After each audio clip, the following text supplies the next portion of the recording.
नमस्कार, मैं हूं सिमरनजीत सिंह और आप देख रहे हैं मनी सेंट्रल। यहां हम फाइनेंस को ना मुश्किल बनाते हैं, ना ही भारी शब्दों में उसे उलझाते हैं। सीधी बात करते हैं और समझाने की कोशिश करते हैं कि जो भी फैसला होगा, जो भी नीति होगी, उसका असर आपकी जेब पर क्या पड़ सकता है।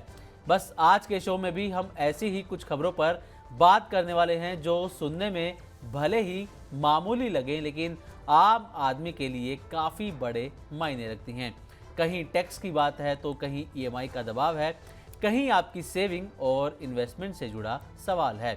इन सब को आसानी से बिना घुमा फिरा कर समझाने के लिए मेरे साथ मौजूद हैं वरिष्ठ आर्थिक पत्रकार प्रवीण शर्मा सर। प्रवीण सर, आपका मनी सेंट्रल में बहुत बहुत स्वागत है सर। धन्यवाद सिमरनजीत।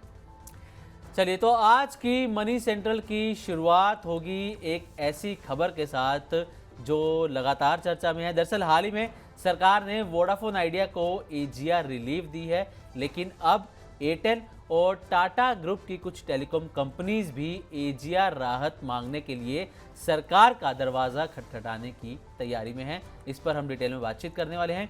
इसके बाद हम बात करेंगे कि आगामी कुछ दिनों में बजट 2026 पेश किया जाना है और इसमें इनकम टैक्स बदलाव हो सकता है या फिर नहीं। इस पर मॉर्गन स्टैनली की एक बड़ी रिपोर्ट आई है। रिपोर्ट में क्या कुछ कहा गया है, इसे हम आसान शब्दों में डिकोड करने वाले हैं। इसके बाद जो एक शॉकिंग रिपोर्ट आपके लिए हो सकती है वो ये कि कैसे डेट ट्रैप में फंसकर भारतीय जो हैं वो कंगाल होते जा रहे हैं। इस पर बेहद इंटरेस्टिंग डेटा आपके सामने हम रखने वाले हैं और आखिर में बात करेंगे कि अगर सरकार की सोवरेन गोल्ड बॉन्ड स्कीम अब तक चल रही होती तो उसकी क्या स्थिति होती और पिछले 1.5 से 2 साल के अंदर किस तरीके से गोल्ड का पूरा खेल यहाँ पर बदलता हुआ नजर आया है। इसके बारे में भी डिटेल में बातचीत करेंगे। पहली खबर पर चलते हैं। दरअसल जिस चीज के कयास लगाए जा रहे थे, जिसका डर था, अब वही होता हुआ नजर आ रहा है। दरअसल सरकार ने हाल ही में वोडाफोन आइडिया को एजीआर मामले में बड़ी राहत दी है। वोडाफोन आइडिया के ऊपर जो एजीआर बकाया था उसे करीब 87,000 करोड़ रुपए पर फ्रीज कर दिया गया है और कंपनी को करीब 10 साल तक भुगतान के लिए राहत भी दी गई है। इससे वोडाफोन आइडिया पर तुरंत पैसा चुकाने का दबाव कम हो गया, लेकिन अब इसी को देखते हुए भारतीय एयरटेल और टाटा ग्रुप की 2 टेलीकॉम कंपनीज भी सरकार से वोडाफोन आइडिया जैसी ही एजीआर राहत मांगने की तैयारी कर रही हैं। आपको बता दें कि एयरटेल पर करीब 48,000 करोड़ रुपए का एजीआर ड्यू है और टाटा की जो 2 कंपनीज हैं उस पर भी 19,000 करोड़ रुपए के आसपास का एजीआर ड्यू है, जिसका भुगतान उन्हें जल्द शुरू करना है। तो प्रवीण सर, सबसे पहले आपसे यही जानना चाहेंगे कि जब ये बात निकल कर आई थी कि सरकार वोडाफोन आइडिया को राहत दे सकती है, तभी से कयास ये लगाए जाने लगे थे कि और भी फिर कंपनीज है जिनके ऊपर एजीआर ड्यू है, वो भी मांग करेंगे कि हमें भी राहत दी जाए। तो अब ये कंपनियां कह रही हैं कि सरकार को एक जैसी नीति सभी कंपनीज के लिए बनानी चाहिए। तो क्या आपको लगता है कि सरकार के लिए पॉसिबल है कि जिस तरीके से वोडाफोन आइडिया को राहत दी गई है, अब उसी तरीके से एयरटेल भी मांग करने आ रहा है? टाटा ग्रुप की जो 2 कंपनीज हैं, टाटा टेली सर्विसेज लिमिटेड और टाटा टेली सर्विसेज महाराष्ट्र जो है, ये भी अब मांग कर रही हैं। तो पॉसिबल लगता है आपको सरकार राहत दे सकती है इनको? नहीं, देखिए, वोडाफोन आइडिया को जब राहत मिली थी सुप्रीम कोर्ट से, उसके बाद जब सरकार के पास पूरा मामला पहुंचा था, सुप्रीम कोर्ट ने सरकार को के पाले में गेंद डाल दी थी कि आप अब उसमें फैसला ले सकते हैं। तब से इस बात के अंदाजे या कयास लगाए गए कि साहब, जब एक कंपनी को इस तरह का फ़ायदा एजीआर के बकाये में बड़ा फ़ायदा दिया गया है तो क्या दूसरी कंपनियां भी इसका फ़ायदा मांगें कि नहीं। लेकिन उस वक्त सरकार ने साफ तौर पे कहा था कि जिसको भी वोडाफोन आइडिया, सरकार को भी अंदाज़ा था कि ऐसी चीज़ें आ सकती हैं और तभी सरकार की तरफ से ये कहा गया था कि ये जो ऑर्डर आया है सुप्रीम कोर्ट का, ये स्पेसिफिकली सिर्फ और सिर्फ वोडाफोन आइडिया को एजीआर की राहत देने के लिए आया है। दूसरी कंपनियां इसमें शामिल नहीं हैं। अगर दूसरी कंपनियों को इस तरह की राहत चाहिए तो उनको सबसे पहले सुप्रीम कोर्ट का रुख करना होगा। सुप्रीम कोर्ट से जो ऑर्डर आ जाएगा, सरकार उस ऑर्डर के दायरे के भीतर रहकर जो चीज़ें कर सकती सरकार वो करेगी। तो सरकार ने अपनी तरफ से इस बात को पहले ही स्पष्ट सिमरनजीत कर दिया था। ठीक है, तो सर क्या आपको लगता है कि ये जो एजीआर मामला चल रहा है, चाहे हम वोडाफोन आइडिया की बात करें, एयरटेल की बात करें, या अब जो टाटा ग्रुप की जो दो कंपनियां हैं इसकी बात करें, क्या आपको लगता है कि एजीआर मामले का, एजीआर ड्यू का कोई परमानेंट सॉल्यूशन भी निकल सकता है, ताकि इस तरीके का कोई विवाद ही ना रहे? नहीं, परमानेंट सॉल्यूशन इसका क्या निकलेगा? देखिए, टेलीकॉम कंपनियों को अगर आप देखेंगे, उनका कमाई का स्ट्रक्चर और बाकी चीज़ें, ये कंपनियां भारी भरकम एजीआर के बकाए के तले दबी हुई हैं। चाहे वोडाफोन आइडिया लगभग 2 लाख करोड़ के जो सरकारी जो बकाए हैं उसके तले दबी है। एयरटेल पर हमने देखा कि 48,000 करोड़ का, और टाटा की जो दो कंपनियां हैं उन पर लगभग 20,000 करोड़ के आसपास है। तो इन सब कंपनियों पे सरकार का जो एजीआर का ये सरकारी जो बकाया है वो लंबा चौड़ा बना हुआ है। जी। अब एजीआर का मसला अब का नहीं है, एजीआर का मसला बहुत पुराना है। मामला सुप्रीम कोर्ट में भी गया था। सुप्रीम कोर्ट में इसके एजीआर को कैलकुलेशन कैसे किया जाना है, उसमें स्पेक्ट्रम चार्ज है, उसमें लाइसेंस फीस है, स्पेक्ट्रम यूसेज फीस है और लाइसेंस फीस है, उनसे मिलकर एजीआर बनता है। और इसको एजीआर में क्या शामिल होना चाहिए और क्या शामिल नहीं होना चाहिए, कैलकुलेशन कैसे होनी चाहिए, इसको लेके बड़ा बवाल मचा रहा। और फिर 2019 में सुप्रीम कोर्ट ने सरकार का जो तरीका है उसको सही ठहराया। सरकार का मानना ये है, और अभी जो व्यवस्था है एजीआर को लेके, बकाये को लेके, उसमें सरकार का मानना ये है, या जो फॉर्मूला है वो ये है कि टेलीकॉम कोई भी टेलीकॉम कंपनी जितनी भी तरह की कमाई करती है उसका एक सर्टेन परसेंटेज आपका जी। एजीआर के तौर पर आपको सरकार का को चुकाना होता है। टेलीकॉम कंपनियों का कहना था कि साहब, आप हमसे उस जो बकाए पे, आप हमसे उस कमाई पे जो एजीआर लीजिए, पे पैसा लीजिए जो हमारी ऑपरेशन से कमाई है। टेलीकॉम कंपनियों की जो ऑपरेशन से कमाई है, यानी टेलीकॉम सर्विसेज जो वो बेच रही हैं, उससे जो कमाई है उसको आप केवल एजीआर में आप उसको कैलकुलेट कीजिए, बाकी के हिस्से को हटा दीजिए। अब इसमें जो सरकार का तरीका है उसमें आपका इंटरेस्ट भी आ जाता है, दूसरी इनकम भी आ जाती है। मान लीजिए कोई प्रॉपर्टी बिक्री की, उसकी कमाई भी इसमें शामिल हो जाती है। तो ऐसे बहुत सारे मद जो हैं, सरकार मानती है कि सारा पैसा आपका आपकी इनकम का पार्ट है, और इसलिए इसमें से जो एक सर्टेन परसेंटेज आप हमको लाइसेंस फीस और स्पेक्ट्रम यूसेज चार्ज के फीस के तौर पर आप हमको दीजिए। ये रार सुप्रीम कोर्ट में गई और सुप्रीम कोर्ट ने फैसला सरकार के फेवर में दिया, लेकिन वो ख़त्म नहीं हुआ। बाद में चूंकि वोडाफोन आइडिया में सरकार को मजबूरन स्टेक होल्डर बनना पड़ा, लंबा चौड़ा तकरीबन 49% स्टेक सरकार का है जी। और सरकार को फिर फाइनली एक रिलीफ देना पड़ा। रिलीफ को मैं तो रिलीफ उसको बहुत ज़्यादा मानता नहीं हूँ। आपको केवल एक मोरेटोरियम मिला है 87,000 करोड़ रुपए, 87,695 करोड़ रुपए की आपको बकाया भुगतान करना है। उसमें सरकार ने एक पैसे की छूट तो दी नहीं है, और इस बात को मैं शुरू से कह रहा हूँ। हाँ, 10 साल का एक पीरियड वोडाफोन आइडिया में जरूर मिला है कि ये रकम है आपकी फिक्स्ड तय, इस पे आप कोई ब्याज और कोई दूसरी इनकम कोई और आपका सरकार की तरफ से बोझ नहीं लगेगा, लेकिन इतना पैसा आपको अगले 10 साल में चुकाना है। 2000 जो है 31-32 से जाके शुरू होगा, 41 तक उसको चुकाना है। इन कंपनियों का, एयरटेल का और टाटा टेली सर्विसेज का कहना है कि साहब यही छूट आप हमें दे दीजिए। 10 साल का मोरेटोरियम आप अगर एक कंपनी को दे रहे हैं तो 10 साल का यही मोरेटोरियम आप हमको दे दीजिए, इतने पीरियड में हमको भी पैसा इसी को चुकाने के दीजिए। बिल्कुल। अच्छा सर, कहा यह भी जा रहा है कि वोडाफोन आइडिया को जो ये रिलीफ दी गई है उसके पीछे एक मकसद यही है, या उसके पीछे कारण जो बड़ा है वो यही कि क्योंकि खुद सरकार का पैसा भी इसमें फंसा हुआ है। तो अगर कंपनी डूबती है, सरकार राहत नहीं देती है, तो सरकार का पैसा भी गया, जो करीब करीब 49% स्टेक है गवर्नमेंट का। तो क्या आपको लगता है कि सबसे बड़ा रीज़न ही यही है कि सरकार ने वोडाफोन आइडिया को राहत दी है? नहीं, सरकार ने जब सुप्रीम कोर्ट में इस मामले को लेकर सुनवाई अभी हुई थी हाल में, उसके बाद जब सुप्रीम कोर्ट का बड़ा फैसला आया, तब सरकार ने सुप्रीम कोर्ट में इस बात को कहा था। 2-3 सरकार ने बड़े तर्क सुप्रीम कोर्ट में दिए थे। पहला तर्क ये था कि वोडाफोन आइडिया में तकरीबन 20 करोड़ सब्सक्राइबर्स हैं, यानी 20 करोड़ लोगों का हित जुड़ा हुआ है, जो उसके यूजर्स हैं उन पे क्या असर हो सकता है। दूसरी बात सरकार की तरफ से ये कही गई थी कि सरकार इस सेक्टर में मोनोपोली या डुओपोली नहीं चाहती, जो जियो और एयरटेल की बनती हुई दिखाई दे रही। सरकार चाहती कि इस कंपनी में 2-3 कंपनियां सरवाइव आराम से करें। तो और तीसरा फैक्टर बड़ा ये था कि सरकार का खुद ही इसमें इतना पैसा था, इसमें इतने लाखों कर्मचारी और बाकी जो चीज़ें हैं वो फंसे हुए हैं, बैंकों का पैसा है। तो वो सब एक उसको देखते हुए सरकार को ने ये कहा था कि हम इसमें इनको कुछ राहत का सोच सकते हैं, हम सरकार एक प्लान लेके आएगी। और तब सुप्रीम कोर्ट ने सरकार को ये कहा था कि आप अपने डिस्क्रेशन के आधार पे जो हो सकता है वो फैसला इसमें वो रियायत इनको दी जाए।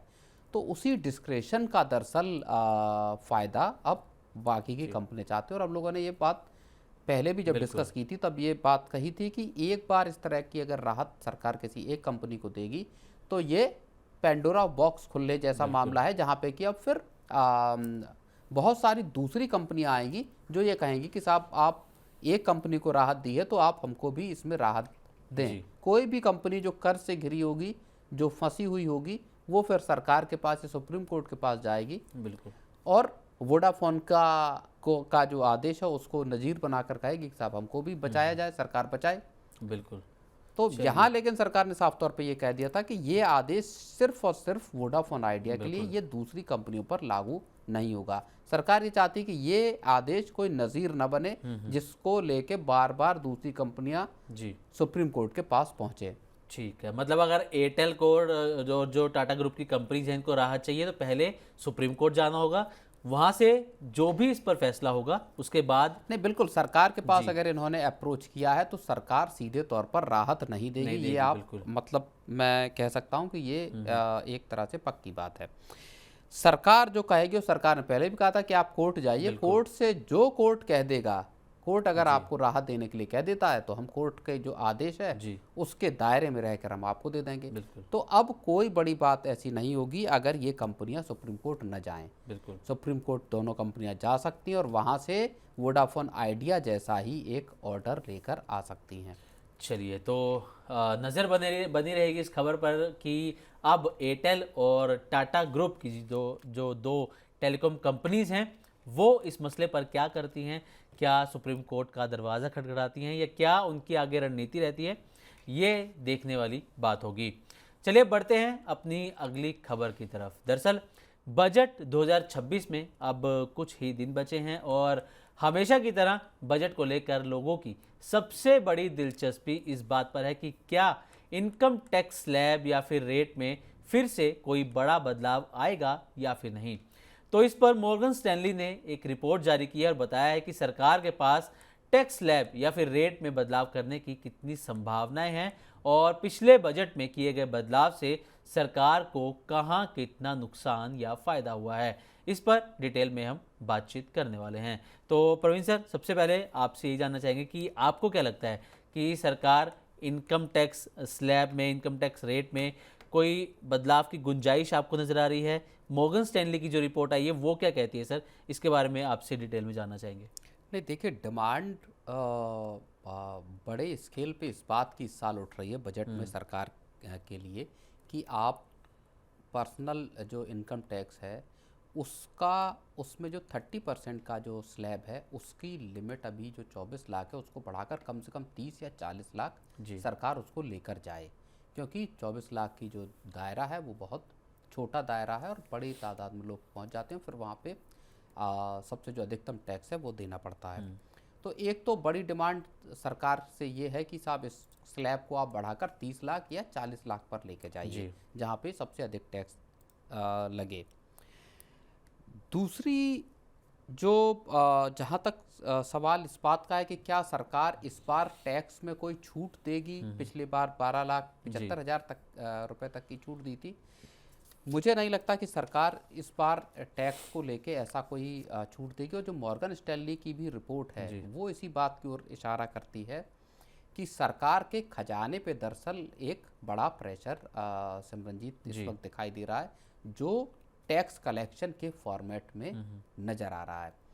और ये सिर्फ और सिर्फ ऐसा नहीं कि डायरेक्ट टैक्स कलेक्शन की फॉर्म में है, सरकार को झटका या झटका ना कहें, जो ग्रोथ की उम्मीदें थी साल दर साल आधार पे, जो चाहे डायरेक्ट टैक्स कलेक्शन की ग्रोथ हो जो सरकार अनुमान लगा रही थी, उसके मुकाबले सरकार को यहाँ पे झटका दिखाई दे रहा है सिमरनजीत।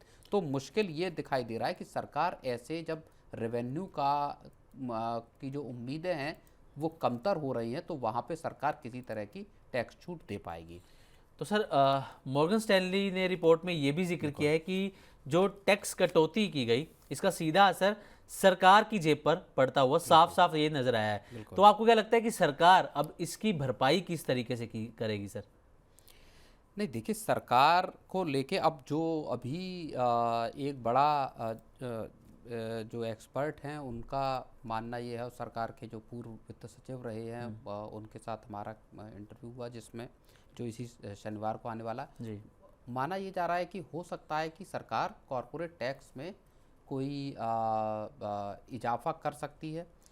इस तरह के भी कयास हैं। सरकार के सामने संकट यही है कि आखिर वो अपनी जो टैक्स इक्विटी है उसको बरकरार कैसे रखे। जी, इनकम टैक्स की जो ग्रोथ है, और उसमें एक और चीज़ है जो फिस्कल कंसोलिडेशन का जो सरकार पाथ पे जिस पे चल रही है, वो कैसे उसको सरकार उसको कैसे मैनेज करेगी।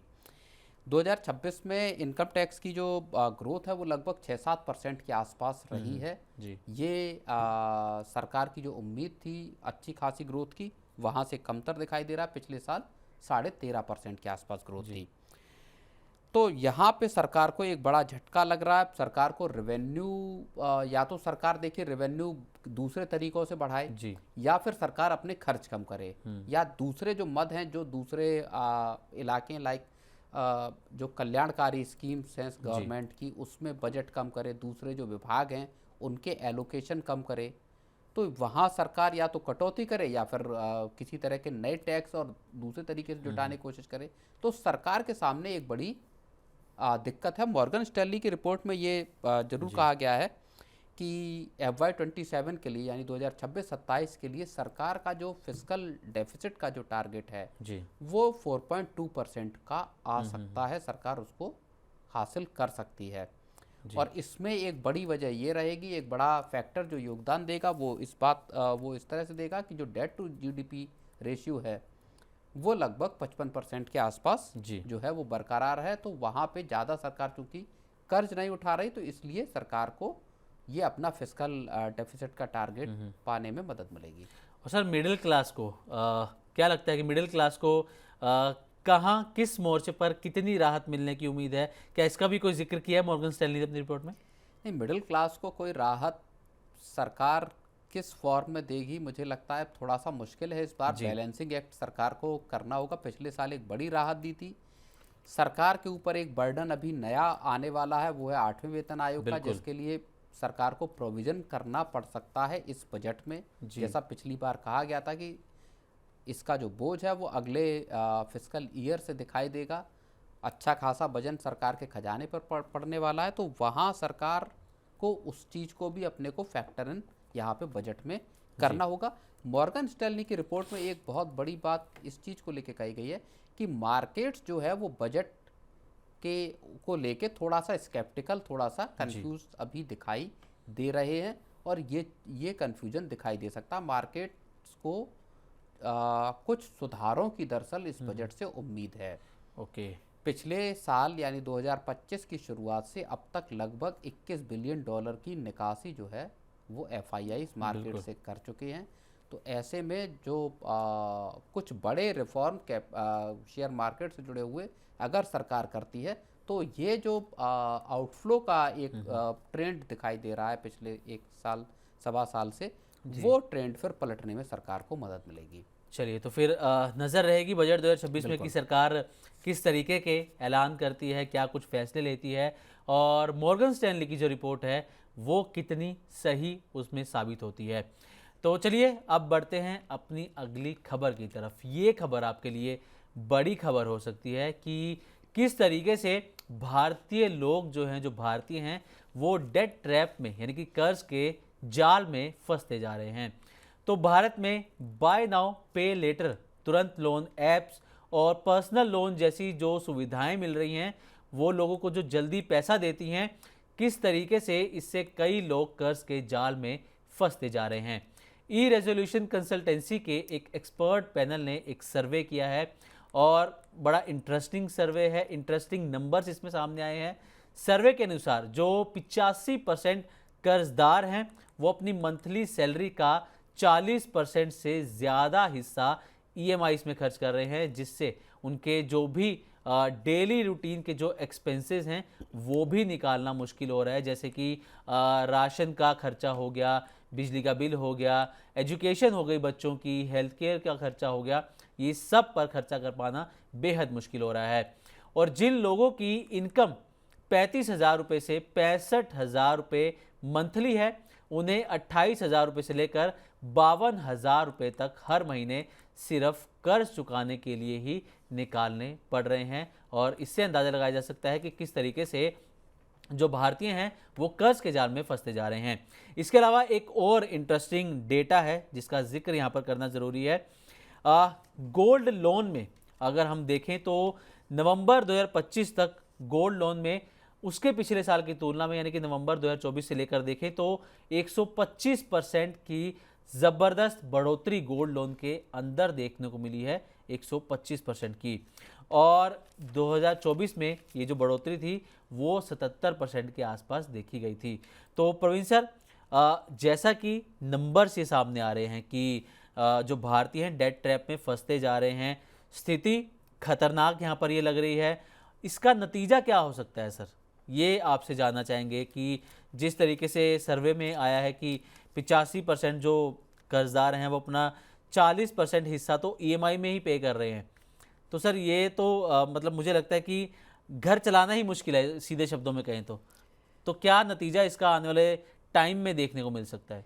नहीं, ये एक चिंताजनक रिपोर्ट है और आरबीआई लगातार इस बात के लिए के जो खतरे हैं वो अलार्मिंग सिचुएशन को वो बैंकों के सामने और एनबीएफसीज को इस बात को बताता रहता है कि आपको अपने जो पर्सनल लोन या जो अनसिक्योर्ड लोन्स के पोर्टफोलियो हैं उन पर एक बड़ी नज़र रखनी है कि वहाँ किस तरह से स्लिपेज आपके लिए परेशानी का सबब बन सकते हैं। अब जो ई रेजोल्यूशन जो कंसल्टिंग का जो सर्वे है, इनका सर्वे जून से दिसंबर के बीच में हुआ है 2025 में, और लोन डिफ़ॉल्ट, चेक बाउंसिंग और जो रिकवरी एजेंट्स हैं वो किस तरह से हैरेस करते हैं एक कर्जदार को, उसको लेकर उसके पूरे पहलुओं को समेटने वाला ये सर्वे है जी। और जैसा आपने बताया कि 85% जो उधार लेने वाले लोग हैं उनका 40% से ज़्यादा हिस्सा अपनी कमाई का वो चला जाता है ईएमआईज़ को चुकाने में।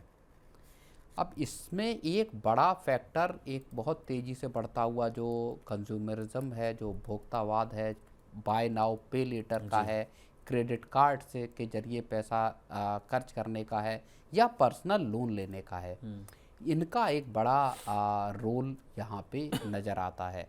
और ये आंकड़े भी बताते हैं, अभी मैं आंकड़ा एक देख रहा था कि पिछले 2 साल में जो पर्सनल लोन के जो पोर्टफोलियो है या आउटस्टैंडिंग पर्सनल लोन हैं, चाहे बैंक हों, चाहे एनबीएफसीज हों, चाहे फिनटेक हों, इनके आउटस्टैंडिंग पर्सनल जो लोन हैं वो 10.5 लाख करोड़ रुपए से बढ़ के 14.5 लाख करोड़ रुपए पे पहुंच गए हैं। ज़्यादातर जो पर्सनल लोन कहाँ से लिए जा रहे हैं वो फिनटेक से लिए जा रहे हैं या डिजिटल एनबीएफसीज के जरिए लिए जा रहे हैं, यानी आपके मोबाइल पे आपको कर्ज मिल रहा है। बिल्कुल, कर्ज की दरें ऊंची हैं और फिर आप मान लीजिए आपको कोई महंगा फ़ोन खरीदना है और आपने उसके लिए कि आज ले लेता हूँ, चुकाने के लिए मेरे पास 24 महीने हैं, 18 महीने हैं, और फिर आप उसका एक बड़ा हिस्सा अपनी कमाई का उस फ़ोन की ईएमआई को चुकाने में, उसके साथ जुड़े हुए एडिशनल फाइनेंशियल चार्जेस हैं, या फिर बाउंस अगर आपका कोई किस्त हो जाती है, या आप मिनिमम बैलेंस ही अगर आप चुकाते हैं, क्रेडिट कार्ड है आपके पास, आप चुका रहे हैं उससे मिनिमम बैलेंस। बहुत सारे लोगों को ये गलतफहमी होती है सिमरनजीत की आपका जो क्रेडिट कार्ड का बिल अगर 10,000 रुपये आया है और उसमें मिनिमम बैलेंस जो मिनिमम जो अमाउंट जो चुकाना है वो मान लीजिए 1,000 रुपये है, तो लोग सोचते हैं 1,000 रुपये चुकाना है, इसके बाद सिरदर्द ख़त्म। लेकिन वो उस जो रिमेनिंग अमाउंट है 9,000 रुपये का, उस पर आपका भारी भरकम ब्याज लगता है। आपका ब्याज लगता है और फिर वो आगे एक्यूमुलेट होता जाता है। ये जो एक्यूमुलेशन है यही ये बताता है कि फिर जिस व्यक्ति की सैलरी 35,000 रुपये है वो 28,000 रुपये खर्च कर रहा है ईएमआई ईएमआई में। के अंदर, बिल्कुल। नतीजा क्या हो रहा है कि आपको जो असेंशियल आइटम हैं, नेसेसिटीज़ जो हैं, घर की ग्रोसरी हो गया, चावल दाल आटा राशन हो गया, उस पे आपके पास, या एजुकेशन हो गया, हेल्थ केयर हो गई, उस पे आपके पास खर्च करने के लिए पैसा ही नहीं बचता है। जिसकी सैलरी 65,000 है वो 58,000 रुपये खर्च कर रहा है। 7-8 हज़ार रुपये आपको पूरे महीने में अपने बाकी के जो जरूरी खर्च हैं उसको निपटाने में जाते हैं। तो ये कुछ एक बड़ी अलार्मिंग सी सिचुएशन है। बहुत सारा ऐसे इसमें डेटा जो दिए गए हैं वो ये बताते कि 40% जो बोरोवर्स हैं वो उनके ऊपर जो उधारी है, एक क्रेडिट कार्ड का मान लीजिए बिल है, उसको चुकाने के लिए वो दूसरे क्रेडिट कार्ड का सहारा लेते हैं। बहुत सारे लोग 20% लोग ऐसे हैं जो अपने दोस्तों और रिश्तेदारों से पैसा लेते हैं या फिर इनफॉर्मल लेंडर से पैसा लेते हैं। वहाँ आपको 2%, 4%, 5% मंथली बेसिस पे आपको ब्याज देना पड़ता है। और ये जो फिर एक डेट ट्रैप शुरू होता है, एक कर्ज का जो जाल है जो घिरता है, तो हम कई बार मामले ऐसे देखते हैं जहाँ की लोगों को एक्सट्रीम स्टेप्स उठाने पड़ जाते हैं। तो कर्ज का पाइलअप इतना हो जाता है कि फिर आप उसको चुकाने की स्थिति में भी नहीं रहते हैं। और बैंकों के लिहाज से संकट ये है कि अगर एक बार ये डिफ़ॉल्ट्स का किस्सा बढ़ता है तो उनके फिर एनपीएज और उनके जो बैड लोन है, जिससे बड़ी मुश्किल से बैंक जो है वो बाहर निकले, वहाँ पे फिर उनके लिए वो मुश्किल हो जाती है। जी सपना जी। तो sir, easy EMI, instant loans, बिल्कुल। आपने देखा होगा कि आपके मोबाइल पर भी डेली मैसेजेस आते होंगे कि 10 मिनट में आपको लोन मिल जाएगा, इतनी इजी ईएमआईज हो जाएंगी। बाय नाउ पे लेटर है, क्रेडिट कार्ड की आपने बात करी जिस पर 40%, 45% का भी ब्याज लगता है। तो क्या ये जो सुविधाएं मिल रही हैं तुरंत पैसा लेने की, ये सच में इसको सुविधाएं माने या एक तरीके का हम ट्रैप ही इसको मानकर चले, और सरकार इस पर क्या कदम उठा रही है कि लोगों को इससे अलर्ट भी किया जाए, बचाया भी जाए? क्या सरकार का क्या रुख है सर इसके ऊपर? नहीं, सरकार देखिए इस मामले में क्या कर सकती है। सरकार आपको एक क्रेडिट कार्ड मान लीजिए सहूलियत के लिए मिला है। ज़रूरी बात यहाँ पे ये है कि जो भी आम लोग हैं, जो भी पैसा कमा रहे हैं, कि आपके खर्च, आपकी ज़रूरत, आपकी लग्जरी, इसके बीच में एक बड़ा फ़र्क होना चाहिए कि आपकी ज़रूरतें क्या हैं और आपकी लग्जरी क्या है। आपको जिस चीज़ की ज़रूरत नहीं है आप उस चीज़ में पैसा खर्च कर रहे हैं। जिस फाइन डाइनिंग में आपको जाने का मन जरूर करता है, लेकिन क्या वो आपकी जेब पर लंबे वक्त का बोझ एक बन के निकल के आता है? सरकार के पास ऑप्शन नहीं है। सरकार किसी व्यक्ति को नहीं रोक सकती कि आप पैसा खर्च मत करो। जी। सरकार का के पास फिर ऑप्शन ये होगा कि बैंकों से ही आरबीआई ये कहे कि भाई आप क्रेडिट कार्ड बांटना बंद कर दो, पर्सनल लोन देना बंद कर दो। अगर ये बंद होते हैं तो फिर एक तो बैंकों की भारी भरकम जो कमाई है ब्याज की, जी, वो बंद हो जाएगी, बैंक मुश्किल में आ जाएंगे। दूसरी चीज ये है कि मान लीजिए एक जिम्मेदार व्यक्ति है जी, जो बहुत सोच समझ के अपने क्रेडिट कार्ड का उपयोग करता है या पर्सनल लोन बहुत बेहद जरूरी परिस्थितियों में लेता है। मान लीजिए किसी को इलाज के लिए जरूरत है, वहां उसको अपना क्रेडिट कार्ड यूज करना पड़ रहा है या पर्सनल लोन लेना पड़ा। तो ये सहूलियतें दरअसल इन बिल्कुल जो आकस्मिक स्थितियां हैं या बेहद जरूरी जो परिस्थितियां हैं उनके लिए हैं। एक डिसिप्लिन्ड जो बोरोवर है या एक डिसिप्लिन्ड जो यूज़र है उसके लिए तो फ़ायदे की सहूलियतें हैं, लेकिन अगर जो जिसमें डिसिप्लिन नहीं है वहाँ पे फिर ये, और ऐसे जो बोरोवर हैं इनके सामने यही समस्याएं हैं कि आप डिसिप्लिन्ड नहीं हैं, आप अपनी ज़रूरतों और अपनी लग्जरी के बीच का फ़र्क नहीं समझ पा रहे हैं। बिल्कुल। अच्छा प्रवीण सर, क्योंकि इस वक्त हमारे इतने सारे दर्शक, और एक और चीज़ भी है, एक माफ़ कीजिए इंटरप्ट किया मैंने, दिसंबर अंत का भी डेटा आया है क्रेडिट डिपॉजिट रेशियो का जी, 81% के पार है, 81.75% पे क्रेडिट डिपॉजिट रेशियो का डेटा है। यानी जो बैंक के पास 100 रुपए हैं उसमें तकरीबन 82 रुपए बैंक लोन के बांट रहे हैं। डिपॉजिट बैंकों की भी समस्या अलग है, एक बहुत तगड़ी समस्या है, और हम कई बार इस बात को हम लोग डिस्कस कर चुके हैं मनी सेंट्रल में भी। बैंकों के पास डिपॉजिट मोबिलाइजेशन हो नहीं रहा, डिपॉजिट हासिल करने में बैंक परेशान है, क्रेडिट लेने वालों की लाइन लगी हुई है। और सरकार ने पिछले साल जब जीएसटी के 2 बड़े मतलब स्लैब ही हटा दिए, बड़ी छूट दे दी, तो लोगों को और मौका मिल गया। सरकार ने भी कहा कि जमकर खरीदारी कीजिए और जीएसटी महोत्सव, जीएसटी उत्सव मनाइए।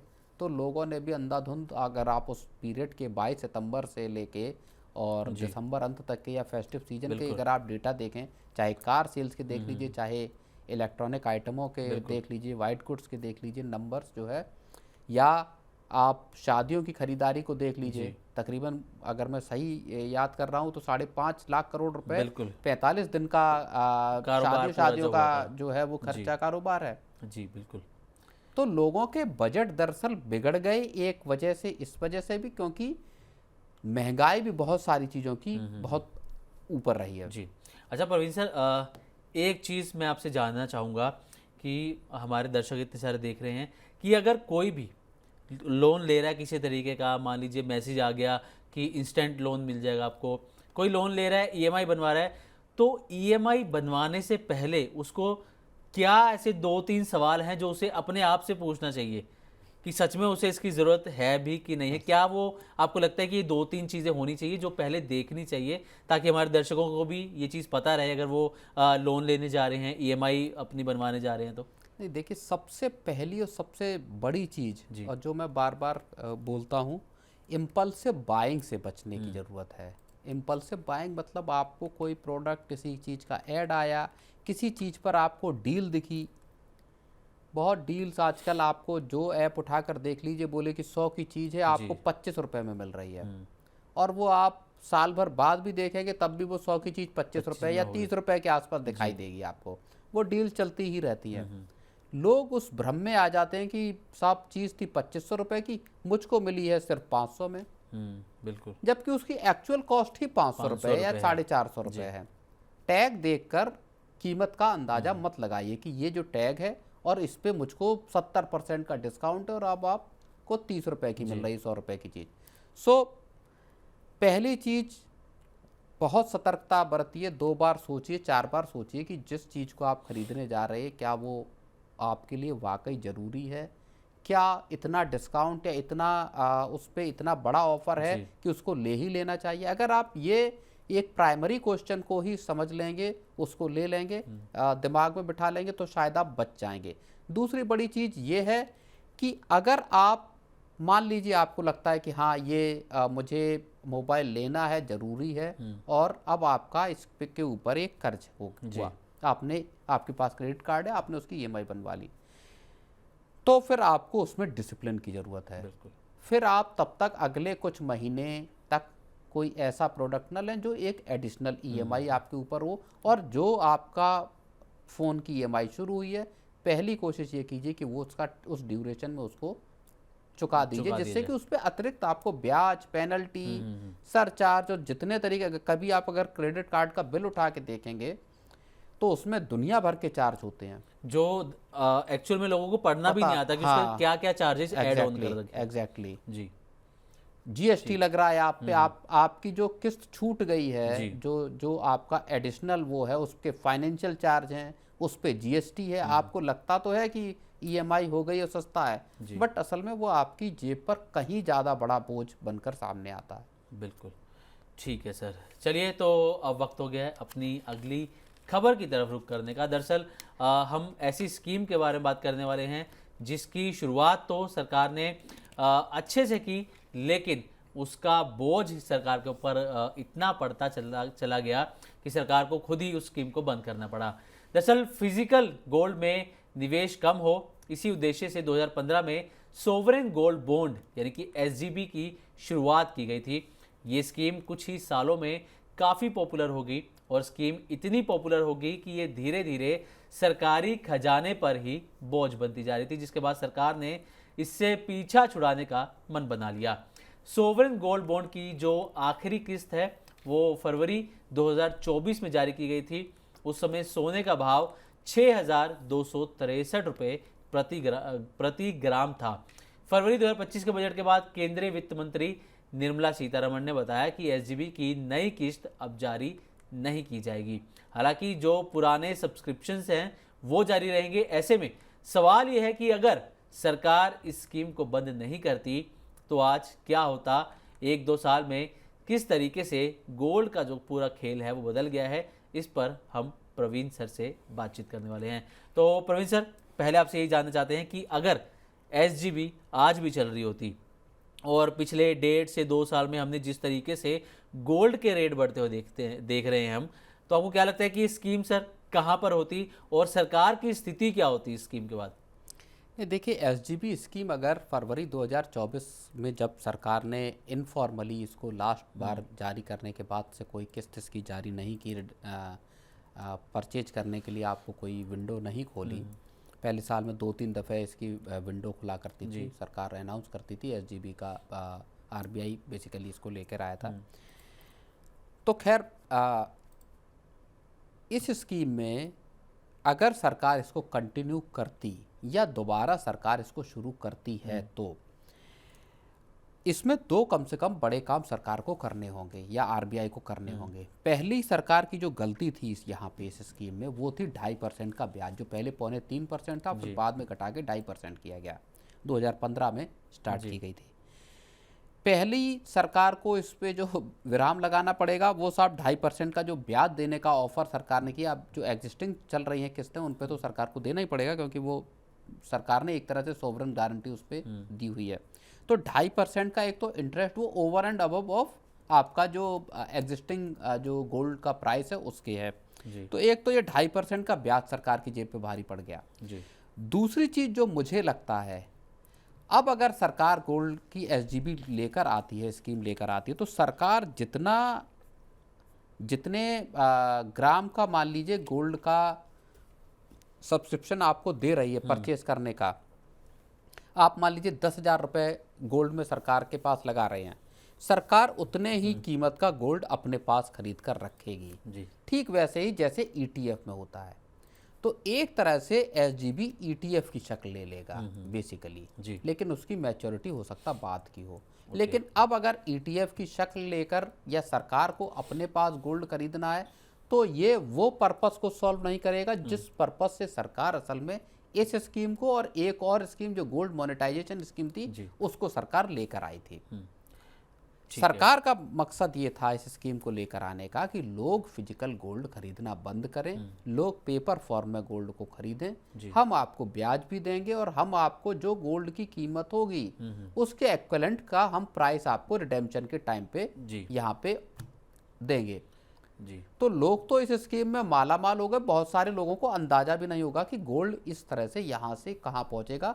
और मैं ये मानता हूँ कि सरकार को भी इस बात का इल्म या अंदाजा नहीं था कि गोल्ड में सरकार की इतनी तकरीबन 1.25 लाख करोड़ रुपए का सरकारी खजाने पर बिना वजह का बोझ इस पर पड़ा इस स्कीम के चलते। बिल्कुल, मतलब सरकार को भी इस बात का अंदाजा नहीं और था। वो बिल्कुल 100% सरकार को और आरबीआई दोनों को इस बात का अंदाजा नहीं था कि ये स्कीम उनकी जेब पर इतनी भारी पड़ने वाली है। बिल्कुल।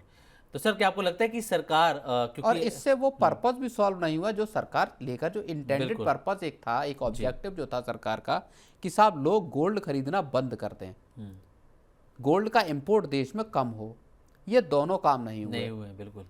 लोगों की ज्वेलरी इतनी, गोल्ड या ज्वेलरी जो भी आप कह लीजिए, इतना महंगा है, ज्वेलरी भी लोग खरीद रहे हैं, गोल्ड के बाकी के फॉर्म में भी गोल्ड खरीद रहे हैं, ईटीएफ भी खरीद रहे हैं, और देश में 600-700 टन, बल्कि 700 टन से ज़्यादा ही सोना हर साल इंपोर्ट होने का जो दस्तूर बना हुआ है, मैं बहुत पुरानी बात कह रहा हूँ तब से, मतलब सर कहा जाता है, बिल्कुल कहा जाता है कि भारत में जो गोल्ड पर है सदियों से भरोसा बना हुआ है और वो आज तक कायम है, और डेटा भी लगभग यही कुछ कहता हुआ नजर आ रहा है। बिल्कुल, मैं आपको ज़्यादा नहीं, मैं कह रहा हूँ लगभग आप 20 साल पुराना डेटा देख लीजिए। मैं 2008-9 से लगभग मैंने थोड़ा बहुत गोल्ड को कवर करना शुरू किया था, और तब भी जब हम गोल्ड की को लेके कवरेज करते थे, स्टोरीज करते थे, तब भी मुझे याद है कि 700 टन, 650 टन, 700 टन का गोल्ड इंपोर्ट भारत में था और आज भी अगर आप डेटा उठाएंगे तो हर साल इतना गोल्ड इंपोर्ट भारत कर रहा है। प्राइसेस आप तब को देखेंगे और अब देखेंगे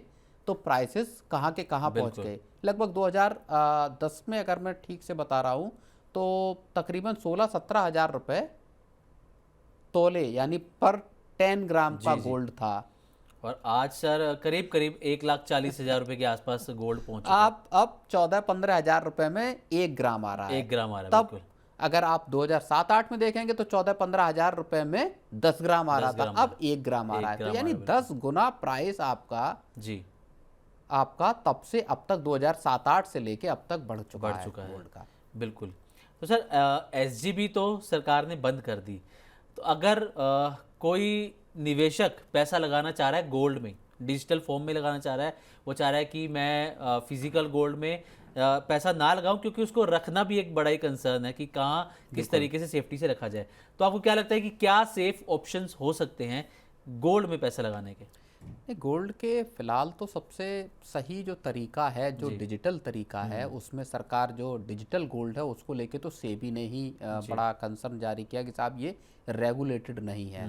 अब जो डिजिटल गोल्ड बांटने वाले जो ऐप्स हैं या बाकी जो कंपनियां हैं, उन्होंने कहा है कि साहब आप हमें बताइए, नहीं तो हम सेल्फ रेगुलेशन का बिल्कुल तरीका ढूंढते हैं, क्योंकि सेबी ने साफ तौर पे कहा कि ये रेगुलेटेड नहीं है, इन्वेस्टर्स अपना रिस्क देख लें।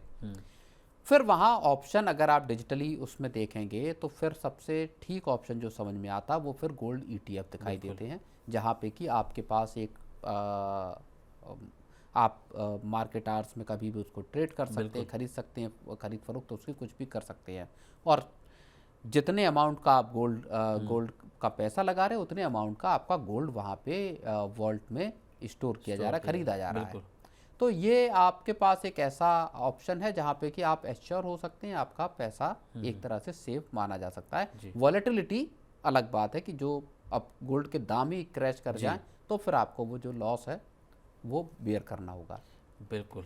चलिए, तो प्रवीण सर बहुत बहुत शुक्रिया सर, अपना कीमती समय निकालकर तमाम मुद्दों पर विस्तार से चर्चा करने के लिए।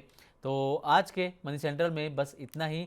देश, दुनिया और बिजनेस जगत से जुड़ी ताज़ा तरीन खबरों के लिए बने रहिए मनी 9 के साथ, और हमारे YouTube चैनल को भी ज़रूर